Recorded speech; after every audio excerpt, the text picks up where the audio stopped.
Retrouvez Businesswoman avec MAF Pro, l'assurance des artisans, commerçants et professions libérales. MAF Pro, la référence qualité pro. Efficace et pas cher. C'est la MAF que je préfère. C'est la MAF.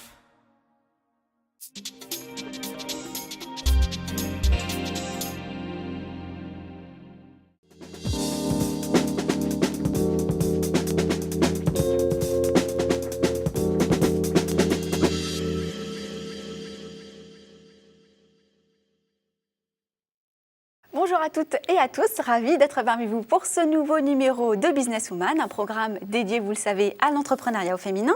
Ces femmes trop souvent absentes des magazines économiques et pourtant elles émergent et font émerger avec elles des pépites. Et pour preuve, 2 femmes sur notre plateau, 2 entreprises à l'honneur de notre programme consacré à l'innovation. Maya Eder, bonjour. Bonjour. Merci d'avoir accepté notre invitation. Merci à vous. Vous êtes fondatrice de Mediacap Connect, donc solution mobile pour professionnels de santé créée en 2012, on va y revenir.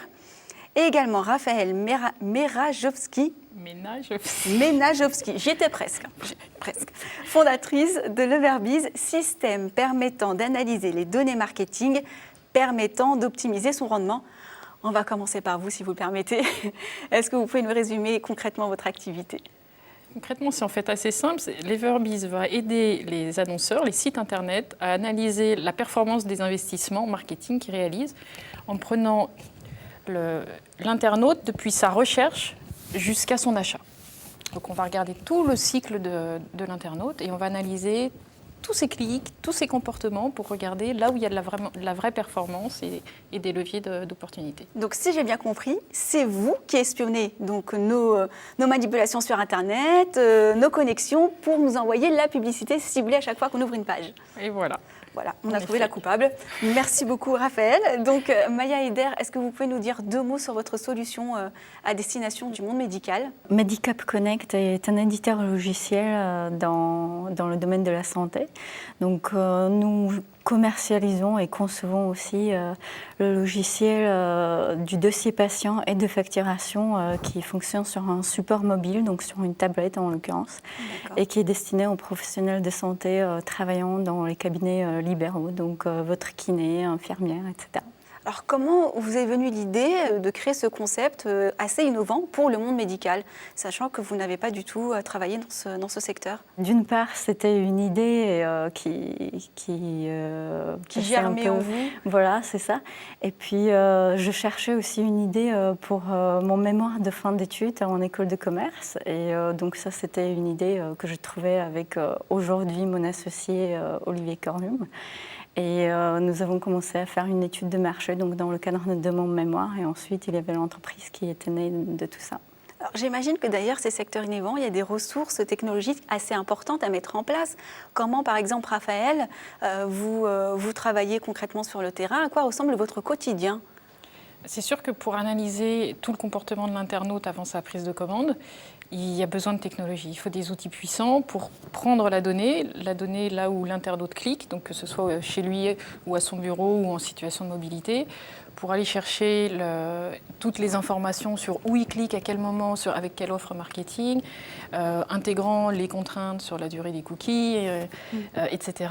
Donc c'est sûr qu'il faut de la techno. Après, nous, on a un positionnement qui est plutôt qui nous allège cette partie-là parce qu'on va utiliser les technos qui sont présentes chez les sites internet. Et surtout, on va compléter ces supports technologiques avec de l'expertise marketing pour apporter de la valeur ajoutée.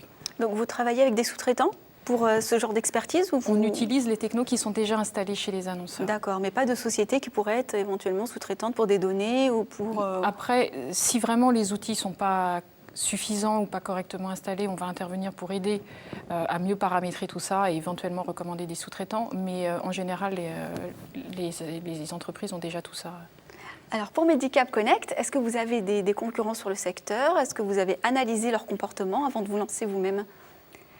Oui, mais en fait, il faut savoir que nous n'avons pas vraiment de concurrents directs. Donc, il existe des solutions plutôt des substituts, en fait. Donc, aujourd'hui, les professionnels de santé fonctionnent avec des logiciels sur le PC, des logiciels qui gèrent notamment la facturation. Nous, on s'est concentré plutôt vers le domaine médical, tout ce qui est des bilans médicaux, des évaluations médicales. Et en fait, tout ça, ça fonctionne sur un appareil mobile, comme je dis. Donc, les technologies, c'est une application mobile, mais qui a la particularité à se connecter à un cloud santé. Donc, c'est un hébergeur des données de santé, donc spécifique, avec la sécurité très élevée. Et ensuite, nous nous connectons également à des systèmes de carte vitale, donc prochainement sur le marché. Mon étude de marché portait sur l'observation des usages. Et on voit que les usages dans notre quotidien, même à nous tous, mais aussi pour les professionnels de santé, changent. Et tout va vers la mobilité, l'instantanéité. On veut avoir l'information tout de suite sous la main, on veut l'avoir dans la poche. Tout va vers tout ce qui est les capteurs, l'analyse des données. Et nous, on se positionne beaucoup plus sur cela que sur la facturation, justement. Quels sont les premiers retours, justement, des médecins, des infirmières qui travaillent avec vos produits ? Très positifs. Ils sont surtout très curieux, en fait, parce qu'ils ne connaissent pas ce genre de solutions. Et donc, ils posent énormément de questions. Il y en a beaucoup qui nous aident aussi à travailler sur nos évolutions. Donc, ils participent vraiment activement à la conception du logiciel, donc ça c'est très positif. Et puis, même si notre première application, par exemple, KinéApp, qui est très spécifique pour les professionnels de rééducation, on a déjà en un an, disons, même pas, plus de 3500 téléchargements, donc c'est très bien. Alors, un concept comme l'Everbiz, c'est quelque chose, j'imagine, qui n'existait pas il y a 20 ans en arrière, 10 ans en arrière, pas de cette façon, en tous les cas, le ciblage précisément. Est-ce qu'il est indispensable de bien calculer son arrivée sur le marché quand on a une entreprise innovante ? J'avais identifié ce besoin chez les annonceurs, chez les sites internet, de creuser dans la data, dans leurs données, la donnée du comportement de leurs clients. Et puis, j'avais identifié la lacune criante sur le marché. Mais après, en tant que tel, le projet est né alors que j'étais en recherche d'emploi. Donc je l'ai lancé comme ça, plus pour m'amuser, pour m'occuper, mais je n'ai pas du tout fait d'études de marché comme Maya. J'ai pas du tout, j'ai pas construit de business plan, j'ai juste lancé ça pour m'amuser, quoi. Et alors du coup, vous êtes prise au jeu et ça a fonctionné. En plus, vous anticipez ma prochaine question, parce que finalement, est-ce que c'est un business qui peut être rapidement rentable quand on entreprend dans l'innovation ? Pour ce qui me concerne, il n'y avait pas d'investissement au départ, puisque comme j'ai dit tout à l'heure, on utilise les technos qui sont déjà installés chez les annonceurs. Donc il n'y avait pas d'investissement, pas de frais, donc j'ai été rentable quasiment tout de suite, puisque par définition. Maintenant, je pense que innovation ou pas, mais innovation ou pas, de toute façon, les contraintes d'une entreprise sont toujours les mêmes, je pense. Maya, c'était différent ? Très différent, oui, effectivement. En fait, nous, on est dans un incubateur, donc on voit les startups différentes et je vois la différence entre les startups qui font plus du commerce ou du conseil, où ils vendent leur temps, effectivement, et ils peuvent rentabiliser tout de suite, et nous qui faisons un produit. Et quand on fait un produit, on doit d'abord investir les moyens financiers et humains avant même de pouvoir aller se confronter au marché. Donc la rentabilité à court terme, elle est très difficile. Alors ça, c'était au démarrage et au quotidien, vos problématiques, est-ce qu'elles sont propres au domaine de l'innovation ? Pour moi, je pense que c'est surtout lié au domaine du produit que de l'innovation elle-même. Je pense que le produit, quand on fait un produit, souvent, il y a quelque chose de nouveau aussi. Mais nous, nos problèmes quotidiens, c'est surtout la trésorerie, comme pour beaucoup de startups. Donc propre aux entreprises finalement, pas finalement propre au secteur de l'innovation. Voilà, je pense.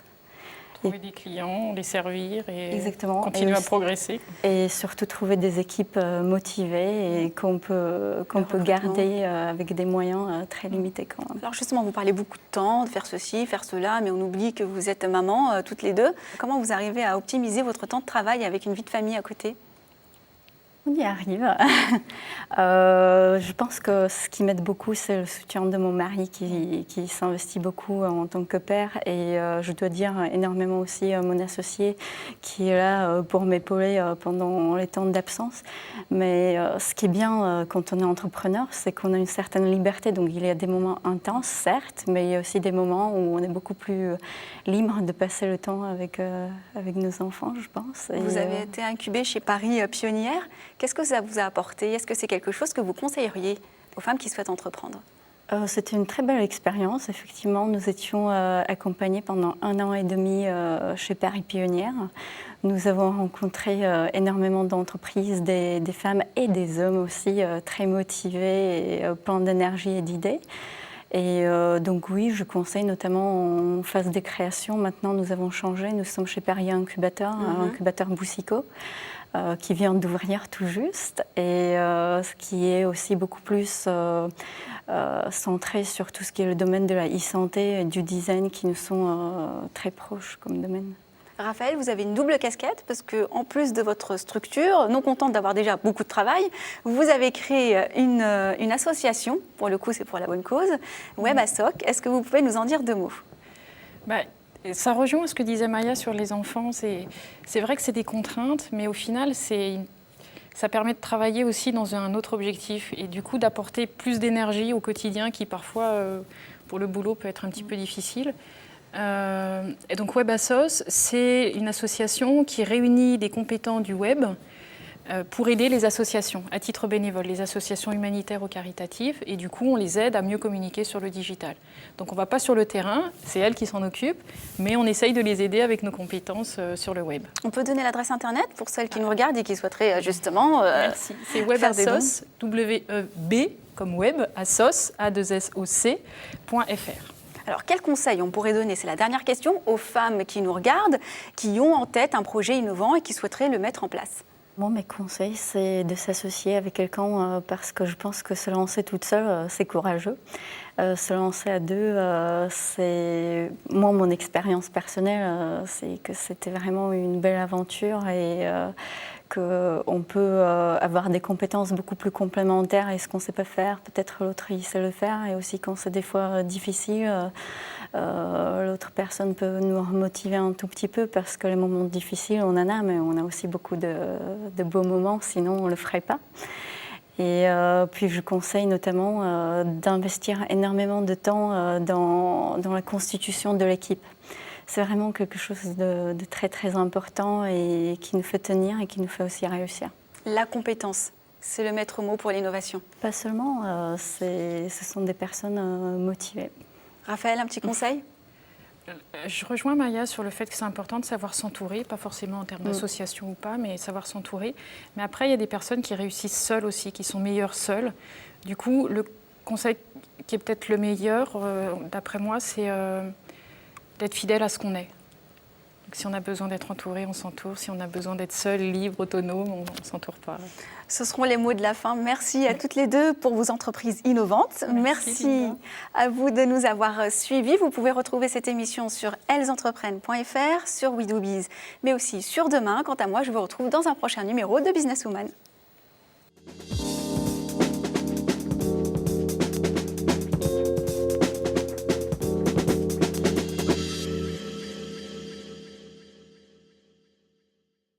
Businesswoman vous a été présenté par MAFPRO, l'assurance des professionnels depuis plus de 60 ans. MAFPRO, la référence qualité pro. Efficace et pas cher. C'est la MAF que je préfère.